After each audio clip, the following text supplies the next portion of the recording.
Hey everybody, we're back with another episode from CBFU from the shop here at Manifest Comics in Bayonne. I'm Jarryd. I'm Isaac. And we got some more books to talk about today of Sex Criminals, issue number 6. Yep. That's from Matt Fraction and Chip Zdarsky. Sex Criminals has been great, honestly. It's another quirky title that, you get comedy in your comic books for once. And as the story progresses, this is the jumping on point where, they've gotten a little understanding of their powers, of how the whole, I don't know, what do they call it, the cum world, or the quiet, as the... This is not a book for your kids. No, not at all. But yeah, let's call it the quiet, just for, PC stuff. It's basically a world that they jump into whenever they orgasm together, and or just orgasm, period. Like, it just takes an intense orgasm. And now that they've kind of got those abilities under control, we're starting to see how it's affecting their overall life, and now their downtime and everything that's happened in the first few issues.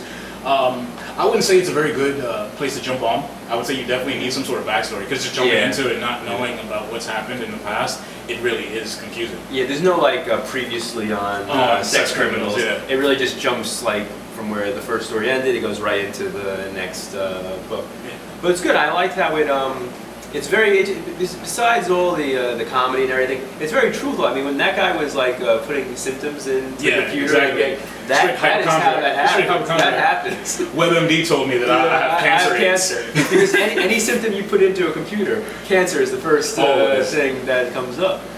Not only that, but I liked, as always, I liked the POV, the way that they explain the story from being within the story, from the character going outside of himself and going back and explaining, okay, this is how this happened. And it's kind of like, his loss of masculinity and confidence, and then, because he's off his meds and everything. It's a cool narration technique where it's almost like breaking the third wall, but it's not really quite breaking the third wall. Because he's talking to the audience, but he's not acknowledging that he himself is an comic book. Fourth wall. Yeah, the fourth wall. Thank you, Sam.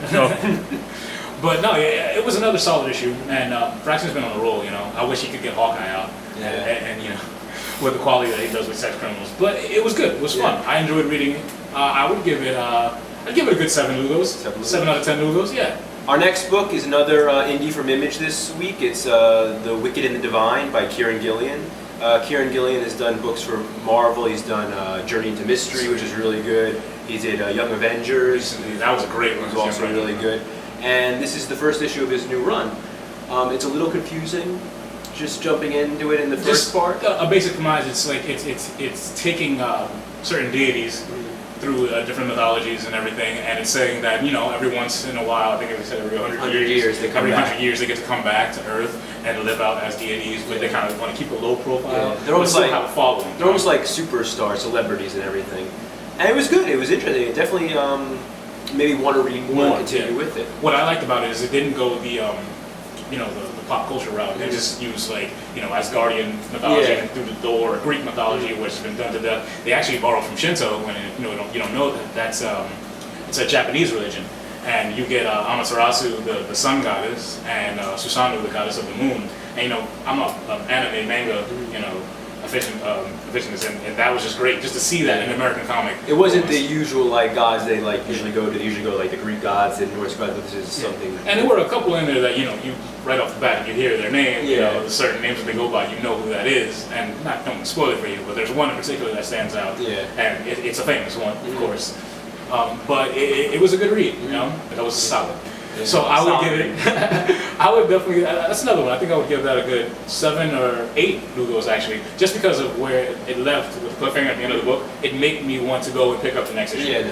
The Batman End series, Batman and Ra's al Ghul, it's issue 32 by Peter Tomasi and Patrick Gleason.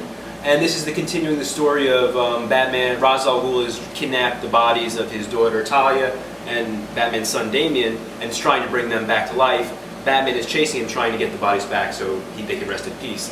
And it's a good book. It's, to overuse a word, it's a solid book. The art's really good. Patrick Gleason does a really good Batman. You got Frankenstein guest stars in it. It was like Batman and Ra's al Ghul and Frankenstein. And the League of Assassins. And it's good. I don't know if it's my favorite Batman book. I like Snyder's Batman better. Ryan Buccellato and Francis Manapul on Detective Comics. That's been on the roll. Part of me wants Damian to come back. I want that. I never thought I would want him to be back as Robin. Seriously. But I would really like this to lead to, and it seems to be that's where they're going. I would like it if Robin came back as Damian. See, like for me, this book actually got me back into Batman, Mm-hmm. and because I read the Batman and Aquaman, and I kind of skidded off a little bit for a couple of the issues, and I could just jump back into this, and I immediately picked up. And like for me, I was confused at first, like, wait, but didn't he want to find Damien? Because at one point in one of the issues, he was asking Jason Todd to help him find the Lazarus Pit so that he could bring Damien back. But now it's like, you know, it's Batman. He's gotten over his period of mourning, and he's trying to do the right thing, and we get to see Batman being Batman again, you know, and handling the situation. Even though it's the continuing story, it's very much also like a standalone issue. Yeah, You can enter almost at any point, and you would still get a complete story. And that's to me, that's just credit to Tomasi, because he's just a fantastic writer and so underused. Yeah, so he gets underused. he's done a lot of good stuff for DC, and he doesn't get enough Of the credit. Yeah. And it also has an ending, a cliffhanger in this book, where I didn't see coming. Yeah, me neither. It comes out of nowhere, but it's a really cool ending. So I have to say, I give this. I give it 6 Lug-Os, I think. 6 Lug-Os? Yeah. Our next book is the continuation of Marvel's summer event, Original Sin #4. And it is very good. This is the one. If you were on the fence about like whether you should like fully commit to Original Sin, this is the book that just all the wow moments. They promised them actually. Yeah, no, this has got some character moments that are just amazing. Seriously. There are character moments with Punisher and Doctor Strange, the Hulk. Everyone has these moments to shine, and it's just really, really good. Black Panther. Because, Black Panther. We finally get to see the different factions that have been working their own missions for the investigation of who killed the Watcher, finally all in the same room, and they're trying to realize who's put them to task. Yeah. So it's really just, oh man. And a lot of the threads that that have been separate in previous issues now like come together in one room, and just really cool. Seriously, there were so many moments where you're just like, that's so cool. And, or you're laughing, or you're just like, ha! And the ending, the cliffhanger of this one, I think it almost matches the cliffhanger for the last issue. Yeah, definitely. It's just really good. Yeah. It's a reveal that, you know, some of us have speculated about. Yeah. And somehow, like even with that speculation and us thinking we knew what was going to happen, their execution of it was just like, oh, it just makes sense. It's still a holy crap moment, you know? And there's a cameo from probably what's one of the hit characters this summer. I don't want to spoil it. But you know, Marvel knows how to play those franchises. And it's just good. It's full of good character moments. Deodato's art hasn't dropped any at all. Jason Aaron's on a roll with it. Seriously, I gotta say this was a really, really good issue. Yeah. The strongest issue in an event comic I think I've read in a long time, and I enjoyed Infinity.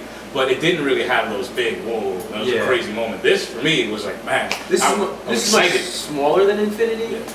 But in a way that's good. And it still feels grand. It feels grand with everything they're trying to do. It's going all over the place. But how many Lugos do we give this? I say this gets 9 Lugos. 9 Lugos. So this is a high Lugo book. This is a must read. Excitement. All the way up here, guys. Yeah. Well, this has been another episode of CBFU from the shop. Thanks for joining us at Manifest Comics. Come out on Wednesday and buy your comics. Have a great week. See you later, guys.